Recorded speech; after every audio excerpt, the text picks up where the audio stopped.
আল্লাহুম্মা সাল্লি আলা মুহাম্মদ ওয়া আলি মুহাম্মদ। আসসালামু আলাইকুম ওয়া রাহমাতুল্লাহ ওয়া বারাকাতু। নূর দর্শনে সবাইকে স্বাগতম। সাথে আছি আমি নাসির উদ্দিন চিশতি। নারী শুধু একটি লিঙ্গ পরিচয় নয়, বরং সৃষ্টির ধারাবাহিকতার কেন্দ্রবিন্দু। জন্ম, লালন, প্রেম, সহমর্মিতা ও ত্যাগের মধ্য দিয়ে নারী মানব সভ্যতাকে এগিয়ে নিয়েছে যুগে যুগে। অথচ প্রশ্ন থেকে যায়, ধর্ম নারীর মর্যাদাকে কিভাবে দেখেছে?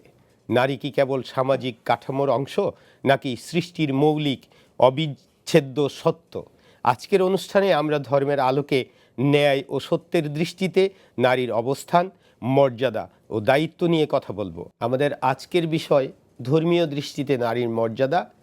এ বিষয়ে কথা বলতে আজকের অনুষ্ঠানে সম্মানিত অতিথি হিসাবে উপস্থিত আছেন জনাব শাহিনা খাতুন এবং আরও আছেন জনাব মোহাম্মদ তানিম নওশাদ। আমরা আজকের আলোচনা শুরু করতে চাচ্ছি শাহিনা আপাকে দিয়ে।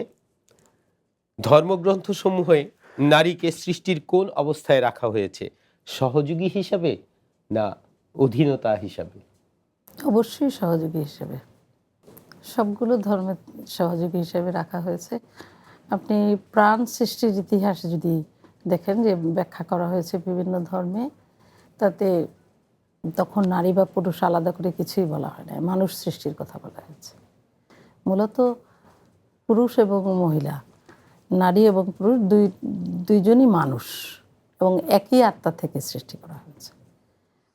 কোরআনে, বাইবেলে, গ্যালাটিয়ানে, টেস্টামেন্টগুলোতে সব জায়গায় বলা আছে এক আত্মা থেকে সৃষ্টি করা হয়েছে, এক আত্মা। এটা সহযোগী হিসেবে সৃষ্টি করা হয়েছে। এরপরে যে ব্যাখ্যাগুলো আছে নারী পুরুষ সৃষ্টির, সেটা হচ্ছে যে উভয় পরস্পরের সহযোগী। আমাদের ব্যবহারিক জীবনে হয়তো এটার প্রতিফলন পাই না, আমরা দেখি না। সমাজে নারীকে পিছিয়ে রাখা হয়েছে, সেটা সমাজের প্রয়োজনে। আর নারীকে যে দায়িত্বগুলো স্রষ্টার পক্ষ থেকে দেওয়া আছে, সন্তান জন্মদান, সন্তান পালন, সংসার ধর্ম রক্ষা, এইসব কিছুর জন্য নারীকে যে মমতাময়ী রূপটা দেওয়া হয়েছে, আর মমতাময়ী রূপটাকে বাস্তবায়ন করার জন্য স্রষ্টার দৈহিক কিছু কৌশল দেওয়া আছে নারীর দেহে, যে বিষয়গুলোকে উপজীব্য করে সমাজ নারীকে পিছিয়ে রাখার জন্য চেষ্টা করেছে। এটা পুরুষতান্ত্রিক সমাজই বেশিরভাগ। তাতে নারীকে যদি পিছিয়ে রাখা হয়, তাহলে কাজের ক্ষেত্রে তাদের জন্য সুবিধা হয়, সেবাটা একছত্রভাবে নারীরা করে যাবে। এইসব কারণে আর কি নারীকে পিছিয়ে রাখা হয়েছে। মূলত কোনো ধর্মগ্রন্থে কোথাও নারীকে অধীন করে রাখা হয় না, নারীকে সহযোগী হিসেবেই দেখা হয়েছে।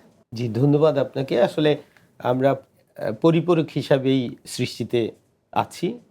আমরা যাচ্ছি নওশাদ ভাইয়ের কাছে। ধর্মের নামে নারীর প্রতি যে সামাজিক বৈষম্য দেখা যায়, তা আদৌ কি ধর্মসম্মত? ধন্যবাদ আপনাকে। আমরা যদি সুফিবাদ বা মরমীবাদ কিংবা দার্শনিক জায়গা বিচার করি, বিশেষ করে সুফিবাদের জায়গা তো আসলে ইসলামের মূল অবকাঠামোর বাইরে না। সেখানে আমরা দেখব যে আসলে আমরা যদি নারীকে নারী হিসাবে প্রথমে পরিগণনা করি, অর্থাৎ তার শরীরটাকে চিন্তা করি, আরবিতে যেটাকে বলা হয় জিসম এবং ফার্সিতে তান, যেমন পাঞ্জাতান, তাহলে আসলে আপনি ইসলামের একটা মৌলিক চেতনাকে খণ্ডিত করবেন। কারণ আল্লাহ তাআলা আসলে দেখেন আপনার রূহকে, যে কারণে আমরা বলি দার্শনিকভাবে রুহানিয়াত। যদি আপনি তাকে নারী হিসেবে শনাক্ত করেন, তাহলে আপনি আসলে রুহানিয়াতের স্থান যে জিসমের উপরে, সেই মৌলিক তাৎপর্যকে আপনি ব্যাহত করছেন। ফলে এটি আসলে ধর্মের মূল অবকাঠামো। কারণ ধর্ম তো শুধুমাত্র সামাজিক রাজনৈতিক পরিপ্রেক্ষিত না। আমরা যদি জুডাইজম এবং ইসলামকে দেখি, যেটা মনোথেইজম রিলিজনগুলির ভিত্তিমূল প্রস্তুত করেছে, সেখানে বর্তমান যে পৃথিবী, সেটা হচ্ছে আল্লাহর চিন্তার একটা ক্রীড়াভূমি। সেখানে আমরা আসলে পৃথিবীতে অনেক ভূমিকা পালন করছি, কিন্তু মূলগতভাবে কিন্তু আমরা আমাদের আত্মা এবং আমাদের যে রূহ, সেটাকে আল্লাহ তৈরি করছেন আমাদের দেহকে তৈরি করবার আগে। এবং আপনি আল্লাহর কাছে ফেরত যাবেন সেই রূহ আকারেই। কোনো নারী বা পুরুষ আকারে না। ফলে আপনি যদি মনে করেন যে নারীকে আপনি তার শরীর আকারে চিন্তা করছেন এবং সেই জায়গা থেকে তাকে অনেকভাবে দমন পীড়ন করছেন, আসলে আপনি মৌলিকভাবে ধর্মের দার্শনিক ব্যাখ্যাকেই খাটো করছেন। নবী করিম সাল্লাল্লাহু আলাইহি ওয়াসাল্লাম তিনি কিন্তু বিবি খাদিজার অধীনে এক সময় কাজ করতেন। এখন আপনি কি বলবেন যে রাসূলুল্লাহ সাল্লাল্লাহু আলাইহি ওয়াসাল্লাম নবুয়তের আগে এবং নবুয়তের পরে তার মৌলিক দৃষ্টিভঙ্গির পরিবর্তন হয়েছে? বিশেষ করে রুহানিয়াতের জায়গা থেকে চিন্তা করে আপনি বুঝবেন যে আমাদের রাসূলুল্লাহ সাল্লাল্লাহু আলাইহি ওয়াসাল্লাম সৃষ্টির আদি থেকেই নবী, এমন না যে তাকে নতুন করে নবী হিসাবে অভিষিক্ত করা হয়েছে। উনি আগেও যা ছিলেন পরেও তাই ছিলেন। আমরা তাকে নবুয়তের একটা কাঠামো দিয়ে তার অব্লিগেশন অর্থাৎ অব্লিগেটরি মুডকে আপনি জনগোষ্ঠীর সম্মুখে উন্মোচন করেছেন, কিন্তু তার জীবনযাত্রার যে ট্র্যাজেক্টরি সেটা সবসময় ছিল। তবে তাই যদি হয় তাহলে তিনি বিবি খাদিজার অধীনে কাজ করেছিলেন কিভাবে? তাই যদি হয় রাষ্ট্র প্রশাসন সব জায়গায় নারীকে আপনি ক্ষমতায়িত করতে পারেন। আপনার মা যখন আপনার যে দায়িত্বটা পালন করে সেই দায়িত্ব কি আপনার বাবা পালন করতে পারে? আপনি মার্ক্সিয়ান থিওরিতে আসেন, যেটাকে আমরা বলি ডিভিশন অফ লেবার। প্রত্যেকের প্রত্যেকটা কাজ আছে এবং প্রত্যেকটা কাজ গুরুত্বপূর্ণ, তার দিয়ে সমাজের জনগোষ্ঠীর চাহিদা পূরণ হয়। আধ্যাত্মিক জগতও কিন্তু একটা কাজ, সেটাকে আমরা হয়তো চিন্তা করি অন্য নিক্তিতে। ফলে নারীকে আপনি সম্মানিত করবেন, এটা আপনি তাকে বিশেষ মর্যাদা দিচ্ছেন না, এটি সমাজের এবং জগতের একটা বাস্তবতা। ফলে ধর্মগ্রন্থ একটা মহান চিন্তার স্মারক, যে কোনো ধর্মের প্রচারক সেই যুগের সবচেয়ে শ্রেষ্ঠতম চিন্তানায়ক। ফলে তিনি তো কোনোভাবেই নারীকে খর্ব করতে পারেন না। আর ধর্মগ্রন্থের প্রতিষ্ঠাতা স্বয়ং আল্লাহ রাব্বুল আলামিন, নারীকে খণ্ডিত বা ক্ষুদ্র করবার কোনো প্রশ্নই ওঠে না। প্রসঙ্গত বলি, আপনি যে শুরুতেই বললেন আল্লাহুম্মা সাল্লি আলা মুহাম্মদ আলে মুহাম্মদ। আলে মুহাম্মদ মানেই হচ্ছে রাসূলের বংশধর। সেই রাসূলের বংশধরের মধ্যে আমরা যাদেরকে স্মরণ করি তার মধ্যে মা ফাতেমা অন্যতম, পাক পাঞ্চাতনের একজন উনি অন্যতম সদস্য। আমরা কিন্তু ইবাদতে তাকে স্মরণ করি। সুতরাং আপনি নারীকে কোনোভাবেই বলতে পারেন না যে ধর্ম তাকে খাটো করেছে। না, আমাদের প্রশ্নটি ছিল আসলে ধর্মসম্মত না, আসলে ধর্মসম্মত না, প্রতিপালন হচ্ছে সমাজে, জি সেটা আসলে ঠিক না। জানে না মানুষ ধর্ম, যে কারণে মানুষ সঠিকভাবে সম্মানটা দিতে পারে না। আমাদের দেশে নারীকে নিয়ে যে চিন্তা করা হয় সেটি প্যাট্রিয়ার্কিও না, আর একটা স্থূল কোনো কিছু। আর দ্বিতীয় কথাটা হচ্ছে, আপনার মা যদি আজকে খাবারের ঝাবিটা বন্ধ করেন, নারীর গুরুত্ব কতটুকু সেটা বুঝতে পারবেন।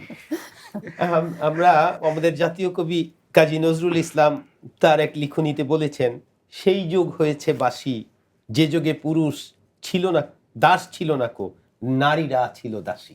আজও কেন নারীর দাসত্ব ঘুচল না, সেই যুগ বাসি হলো না আমাদের এই সমাজে। তিনি আশা করেছিলেন যে সেই যুগ বাসি হয়ে যাবে, যে যুগে মেয়েদের উপর অত্যাচার করা হয় এবং মেয়েদের উপর নানা রকম নিয়মকানুন চাপিয়ে দেওয়া হয়, যেটা বাস্তবে না। কিন্তু সেটা হয়নি, আমরা সেটা সমাজে দেখি না। হয়তো বা এমন কোনো দিন আসবে যে দিন হবে, মেহেদী আলাইহিস সালাম আসতে হবে। আমরা যাচ্ছি নওশাদ সাহেবের কাছে। নারীর শিক্ষা, সিদ্ধান্ত গ্রহণ এবং নেতৃত্বের বিষয়ে ধর্ম কি নির্দেশনা প্রদান করে? এটা অত্যন্ত গুরুত্বপূর্ণ প্রশ্ন। বিশেষ করে বলবো যে it's a very very important question. দেখেন, প্রথমে আমরা কিন্তু এই কারণে আমি বিবি খাদিজার কথা বলছিলাম যে রাসূলুল্লাহ সাল্লাল্লাহু আলাইহি ওয়াসাল্লাম তার আন্ডারে চাকরি করতেন এবং তার সিদ্ধান্ত, তার চিন্তা চেতনার গুরুত্ব এবং সুকৌশলের কথা সুবিদিত। আমরা যদি সূরা আন-নামলে আসি, সেখানকার একটা আলোচনা আমি করব কুইন অফ শেবা বিলকিসের কথা, যিনি বিশাল রাজত্ব প্রতিপালন করতেন এবং হযরত সুলাইমান আলাইহিস সালাম, যেটা হিব্রু বাইবেলের সলোমন, তার সাথে একটা দ্বন্দ্ব হয়। কিন্তু দেখেন, তাকে একটা কথা এই কোরআনেই আপনি পাবেন, সেখানে তিনি জিজ্ঞেস করছেন সোলজারদেরকে, যারা আর্টিলারি বাহিনী, যে আপনারা আমাকে অ্যাডভাইস করুন। তারাই বলছে যে আপনি বরঞ্চ সিদ্ধান্ত নেন। তারপরে নানান সমস্যা হইল, সেখানে সিদ্ধান্তের অনেক দোদুল্যমন্ত ছিল, কিন্তু আলটিমেটলি কিন্তু উনি নিজের সিদ্ধান্তের মাধ্যমে কিন্তু আল্লাহ রাব্বুল আলামিনের কাছে সমর্পিত হইবেন। কোনো জায়গাতে বলা হয় নাই যে তার নির্বুদ্ধিতার কারণে একটা বড় কোনো ডিজাস্টার হয়েছে। এখন কোরআনের মতো একটা মহাপবিত্র গ্রন্থে যখন এই উদাহরণ তার মানে আপনি প্রত্যক্ষ বা পরোক্ষভাবে সিদ্ধান্ত নিচ্ছেন যে নারী আসলে যে কোনো কাজ করতে পারে। সবচেয়ে বড় কথাটা হচ্ছে পৃথিবীতে কোন অধিকার আসলে লড়াই সংগ্রাম ছাড়া আসলে অর্জিত হয়েছে। নারীর অধিকার নারীরা যেমন প্রতিষ্ঠিত করতে চাবে, সেই সাথে পুরুষ যারা যারা মনে করেন নারী সম্মানিতা, তাকেও সে জায়গায় প্রতিষ্ঠা করবার জন্যই সংগ্রাম চালিয়ে যেতে হবে। এখন যেটা রবীন্দ্রনাথ ঠাকুর বলেছে, নাগিনীরা চারিদিকে ফেলিতেছে বিষাক্ত নিঃশ্বাস, শান্তির লোহিত বাণী শোনাইবে ব্যর্থ পরিহাস, যাবার বেলায় শুধু তাই ডাক দিয়ে যায়, দানবের সাথে যারা সংগ্রামের তরে প্রস্তুত হতেছে ঘরে ঘরে। নারী স্বাধীনতার বিপ্লবকে পৌঁছে দেওয়াটাও আপনার ওই সংগ্রামের পাঠ। ধন্যবাদ। আমরা নিচ্ছি একটি ক্ষণিকের বিরতি। নূর দর্শনের সাথেই থাকুন। আমাদের সঙ্গে থাকার জন্য আপনাদের প্রতি রইল আন্তরিক ধন্যবাদ ও কৃতজ্ঞতা। যাচ্ছি আপার কাছে। মহিষী নারীদের মধ্যে রাবেয়া বসরি আছেন। তো বিশেষ করে যারা মহিষী নারী, তাদের সকলের জীবন আদর্শ, তাদের আদর্শর যেই আদর্শিক অবস্থা, সেটা আমাদের মধ্যে আমাদের জীবনযাত্রায় কতখানি প্রভাব বিস্তার করে। স্কুল কলেজে আমাদের যে সিলেবাস যে পড়ানো হয়, তাতে যদি আমাদের এই মহিষী নারী, তারপরে আপনার মহাপুরুষ যারা, তাদের জীবনটাকে যদি পড়ানো হয়, সেই জীবন থেকে যে শিক্ষাটা হয়, এটার উপরে কোনো শিক্ষা আসলে হয় না। দেখবেন আমরা গল্পে যা শিখি, আরেকজনের জীবন দেখে যেটা শিখি, সেটাই কিন্তু আমাদের জীবনে প্রতিফলিত হয় বেশি। তা রাবেয়া বসরি তো মানে এমন একজন মানুষ ছিলেন যিনি কিভাবে ধর্ম চর্চা করতে হয়, আউলিয়া ছিলেন তিনি, এবং বেহেশতের লোভ বাদ দিয়ে, দোজখের ভয় বাদ দিয়ে কিভাবে স্রষ্টাকে ডাকতে হয়, কতটা পবিত্র থাকা যায়, কতটা দুঃখ ক্লেশ কষ্টের মধ্যেও ধৈর্য ধারণ করে আল্লাহকে ডাকা যায়, সেইটার একটা উৎকৃষ্ট উদাহরণ হচ্ছে রাবেয়া বসরি। তিনি সন্ন্যাসী ছিলেন। তিনি সারা রাত ধরে ইবাদত করতেন, দিনে কাজ করতেন এবং অত্যন্ত দরিদ্র জীবনযাপন করতেন, এবং ধনী হওয়ার সুযোগ পেয়েও তিনি কখনো গ্রহণ করেননি।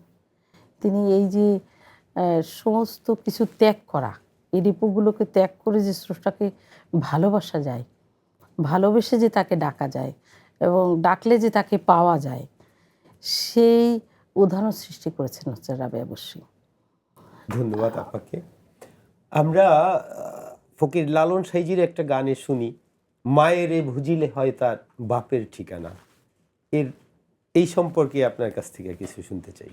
লালনের দর্শন এত গভীর যে আপনি যে কথাটা বলছেন যে মায়েরে ভুজিলে হয়, কিন্তু এটা প্রথম লাইনটা না বললে না মানে আলোচনাটা পূর্ণ বৃদ্ধ হয় হবে না। না। আচ্ছা, বলেন। নিগুম বিচারে সত্য গেল গেল যে যে জানা, জানা, মায়েরে ভুজিলে হয় তার বাপের তার ঠিকানা। বাপের ঠিকানা। আমি এই জায়গাটাতে ব্যাখ্যা করবো। দেখেন, লালনের দর্শনটা হচ্ছে একটা মিথস্ক্রিয়ার দর্শন। সেখানে চৈতন্যের দর্শনের প্রভাব, সুফিবাদের প্রভাব আছে। আরেকটা যে জিনিসটা বাদ দিলে লালনকে বোঝা যাবে না, সেটা হচ্ছে হিন্দু ধর্মের মাতৃশক্তি। এই মাতৃশক্তির বিষয়টা আলোচনা করে এটা পুরোটা বোঝা যাবে। আপনি যদি আমরা দেখি যে মহাবিশ্বের যে সৃষ্টি রহস্য, বিশেষ করে আমরা পুরাণগুলি যখন পড়ি এবং মনুস্মৃতিতেও আপনি পাবেন, পরম পুরুষ একসময় আসলে নিজেকে দুখণ্ডিত করলেন। এক হলেন যেটি পুরুষ সত্তা, তার নাম হলো পুরুষ, আর যেটা নারী সত্তা সেটা হলো প্রকৃতি। এবং এই প্রকৃতি, এই সত্তাটা আসলে ইফেক্টিভ ফোর্স, যেটা আমি অনেক দেশে বিদেশে লেখালেখিও করছি, এবং এটি জগতের পরিবর্তন করে। এটিকে আমরা আসলে দেবী শক্তি হিসাবে চিনি। আপনি সেটি লক্ষ্মী, কালী, দুর্গা, সরস্বতী দেখেন। আসলে এইটাকে কিন্তু একটা নারী শক্তির উত্থান হিসাবে আপনি চিন্তা করতে পারেন। এবং দেখেন, হিন্দু ধর্ম অনুসারে যেটি পুরুষ শক্তি, সেটা বেশিরভাগ ক্ষেত্রে নিষ্ক্রিয়, ইনঅ্যাক্টিভ ফোর্স। অ্যাক্টিভ ফোর্সটা হচ্ছে নারী শক্তি, যেটা কারণে কিন্তু ঈশ্বরের মাতৃরূপ এই নামে কিন্তু রামকৃষ্ণ মিশন একটা বইও প্রকাশ করেছিল। তো সেই মহারাজের নামটা আমি ভুলে গেছি, কিন্তু সেখানে আপনি দেখবেন যে আসলে এই নারী শক্তির মধ্যে দিয়ে জগতের সমস্ত কিছু যখন প্রকটিত হয়, তার মধ্যে পুরুষ আধারও কাজ করে, এবং সে যখন জগৎকে রক্ষা করে, তখন পুরুষও কিন্তু তার অস্তিত্ব রক্ষা করতে পারে। আপনি খেয়াল করেন এটার একটা প্রতীকী রূপ পৃথিবীতেও। আপনার বিপদে আপদে আপনার মা আপনাকে যেভাবে রক্ষা করে, আমি আমার মার কথা বলতে পারি, আমরা 4 ভাই বোন, আমার মা বাবা থাকতেন দেশের বাইরে, মা আমাদেরকে প্রবলভাবে সমস্ত কিছু দিয়ে চেষ্টা করতেন আমাদের আগলে রাখার জন্য। আপনি যে পুরাণের যে কথাগুলি সেটা ফিগারেটিভ, ম্যাটাফরিক্যাল, রূপকর্তে আসলে এই জায়গার মধ্য দিয়ে আসলে এই পুরো চিত্রটা আপনি দেখতে পান।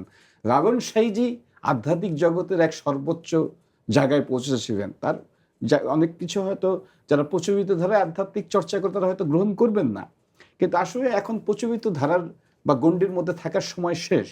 কারণ আমি একটা কথা বলবো খুব গুরুত্বপূর্ণ, আজকে যারা প্রচলিত ধারায় ইসলাম চর্চা করেন তাদের প্রতি আমার কোনো রাগ অভিমান বা ঘৃণা নাই, কিন্তু একটা কথাটা হচ্ছে যে আঙিনা যদি আপনি উন্মুক্ত করেন, আপনি যে প্রচলিত ধারার চিন্তা তা দিয়ে কি আপনি কিছু করতে পারছেন? আপনি সাকসেসফুল কিনা কিন্তু সেটা আপনার বলার দরকার নেই, পৃথিবীটাই হচ্ছে তার দর্পণ। সেই ক্ষেত্রে লালন সাঁইজির দর্শনটা হচ্ছে সবাইকে এনক্লোজ করবার দর্শন। এই জায়গার মধ্যে দিয়ে তিনি নারী শক্তি যে জগৎকে রক্ষা করে সেটা কি উনি এক ধরনের সিম্বলিক্যালি প্রকাশ করেছেন। ধন্যবাদ। হাদিসের বরাত দিয়ে বলা হয় মায়ের পায়ের নিচে সন্তানের জান্নাত। তো সেই দিক থেকে এটার যেই ব্যাখ্যাটা কি হতে পারে, সেটা কোন মা? আলোকিত মা, যিনি তার সন্তানকে পথ দেখাতে পারেন, তিনি তার সন্তানকে জান্নাতে পৌঁছে দিতে পারেন। জান্নাত বলতে আমরা যা বুঝি সেই শান্তির আশ্রয়। শান্তির আশ্রয়। এটা হচ্ছে আসলে মানুষ হিসেবে যদি আপনি সন্তানকে মানুষ করেন, সে কন্যা সন্তান হোক আর ছেলে সন্তান হোক, আপনার মানুষ করার উপরে নির্ভর করে যে সে আলোকিত মানুষ হতে পারবে কি পারবে না। তার তো জানতে হবে, ধর্ম সম্পর্কে জানতে হবে, সমাজ সম্পর্কে জানতে হবে। তো যে মেয়েটাকে একদমই যার সে কিছুই বোঝে না, এরকম একটা সময় তার উপরে সংসার চাপিয়ে দেওয়া হয় এবং তার সন্তান আসে তার গর্ভে, সে জানে না সন্তান কীভাবে মানুষ করতে হয়, অথচ সে সন্তানের মা হয়ে বসে আছে। সে নানান রকম পারিবারিক গঞ্জনা, পারিবারিক যে দায়িত্ব সে বহন করতে পারে না, সেরকম একটা দায়িত্ব ভার তার উপরে এসে পরে তার কখনো লেখাপড়া করা হয় না। সে ওই সেবা করতে করতে করতে করতে একসময় সে চলে যায়। সে ধর্ম সম্পর্কে জানতেই পারে না। সুতরাং তার সৃষ্টি সম্পর্কে সে কীভাবে জানবে? এবং তাকে তার সন্তানরা অর্থনৈতিক মুক্তি না হলে যেটা হয়, সে পরনির্ভরশীল হয়ে থাকে এবং সে নিগৃহীত হয় এক সময়ে সমাজে। তো সেই জায়গাটাও আমি মনে করি যে আমাদের যে ধর্মের যে বিধানগুলো আছে সেগুলো এই যে মানে সামাজিক যে প্রচলিত যে বিধানগুলো আছে, ভুল বিধানগুলো আছে, এগুলো থেকে বের হয়ে যাওয়ার আসলে আমাদের সময় এসছে। আমরা যারা অন্তত বুঝি যে এগুলো সম্পর্কে জানানোর দরকার, তাদেরকে জাগরিত করার দরকার। কাজী নজরুল ইসলাম যেটা চেয়েছিলেন সেই জায়গাটা আসলে সেই ভূমিকাটা আমাদের পালন করা দরকার। পালন করলে একটা মানুষ যদি নিজেকে চিনতে না পারে, তার আত্মপরিচয় সে না জানে, তাহলে সে কিভাবে তার কর্তব্য পালন করবে? যেমন পুরুষও পারে না, সেভাবে নারীও পারে না। জি, অনেক ধন্যবাদ আপনাকে। আমরা নওশাদ ভাইয়ের কাছে যাচ্ছি। একটা রহস্যময় প্রশ্ন, সেটা হচ্ছে আমিও মা ফাতেমাকে মা বলি, আমার বাবাও মা ফাতেমাকে মা বলে। এই যে সার্বজনীন মা, তিনি আমাদের এই ধর্মীয় সমাজে প্রতিষ্ঠিত, ওনার আদর্শ এবং এই বিষয়টা নিয়ে আপনার মতামত জানতে চাই। এটা খুব সম্পূরক কোশ্চেন। আমরা একটু আগে যেটা বলছিলাম, আমরা বললাম যে নারীর একটা বিশ্বমাত্রিক রূপ আছে, সেটাকেই কিন্তু হিন্দু ধর্ম বলে জগৎ জননী, এবং সেই জিনিসটা কিন্তু খ্রিশ্চানিটিতে আমরা মেরির মধ্যে দেখতে পাই। আসলে সাইয়েদাতুন নিসায়ে আহলে জান্নাত ফাতেমাতুজ জোহরার কনসেপ্টটা আসলে এক অর্থে সেটি। তিনি তার সৈয়দুল মুরসালিন খাতামান নবীন রাসূলুল্লাহর যদি কন্যা হয়েও তার মা হতে পারেন, যেটা তার লাকাব, তার মানে হচ্ছে এটার একটা গভীর তাৎপর্য। হিন্দু ধর্মের জগৎ জননী আছে আপনার মিথোলজির মধ্যে, আর আমাদের মা ফাতিমা একেবারে সাক্ষাৎ জগৎ জননী হিসাবে তিনি আরবের ভূমিতে ছিলেন। আমি শুধু এইটুকুই বলবো। Thank you. একটা ঘটনা আছে, আমি একটু বলি। এটা মানে মা ফাতেমার কথা এটা বলা দরকার, যে একদিন রসুল পাক সাল্লাল্লাহু আলাইহি সাল্লাম তার ওফাতের পরে তার উম্মতের দিশা কী হবে এটা নিয়ে খুব চিন্তিত অবস্থায় তিনি একটা পাহাড়ে সেজদারত অবস্থায় কাঁদছিলেন। তাকে কেউ ডেকে আনতে পারছিলেন না। তারপরে সবাই মা ফাতেমার শরণাপন্ন হন যে আপনি যদি যান তাহলে হয়তো উনি আসবেন। তখন উনি যখন বললেন যে আসেন, ওঠেন আপনি, উনি তো বুঝতে পেরেছেন যে কেন উনি চিন্তিত, কেন উনি কাঁদছেন। তখন উনি যখন প্রতিশ্রুতি দিলেন যে আমার 2 সন্তান আপনার এই ধর্ম রক্ষার জন্য কোরবান করলাম, তখন উনি মাথা তুলেছিলেন। এই ত্যাগ, এটা আর কোথায় পাবো? এই ত্যাগের জন্যই তিনি মহান, এবং এই ত্যাগের জন্যই তিনি জগৎ জননী, তিনি মা, সবার মা। এবং আমরা তো সবসময় নামাজে যেটা পড়ি, যে দরুদ পড়ি, সেই দরুদে কিন্তু তাকে আমরা আলে হিসেবে স্মরণ করি। সুতরাং তিনি এতটাই পবিত্র যে তিনি আমাদের স্তুতির অংশ। আপনাদের দুজনকে অসংখ্য ধন্যবাদ নূরদর্শনে এসে আমাদের অনুষ্ঠানকে আলোকিত করার জন্য। ধর্ম এই দ্বিত্ব বহুত্বের জগৎকে এক অখণ্ড সত্যের কথা বলে। ধর্ম কখনোই অবমাননার পক্ষে নয়। ধর্মের মূল সুর অদ্বৈত বোধ, প্রেম, ন্যায়, করুণা, মর্যাদা। নারী ও পুরুষে একে অপরের প্রতিদ্বন্দ্বী নয়, বরং পরিপূরক। নারী মর্যাদা রক্ষাই মানবতার মর্যাদা রক্ষা। তাই ধর্মকে যদি সত্যিকারের অর্থে উপলব্ধি করা যায়, তবে নারী প্রশ্নে বিভেদ নয়, সহমর্মিতা, ন্যায় ও সম্মানের পথেই আমাদের সামনে খুলে যাবে। এই বোধই হোক আমাদের আজকের চিন্তার শেষ কথা। সামনে সুন্দর সময় আসছে, মানুষ সত্য খুঁজবে, সত্য গ্রহণ করবে, পৃথিবীতে শান্তি আসবে।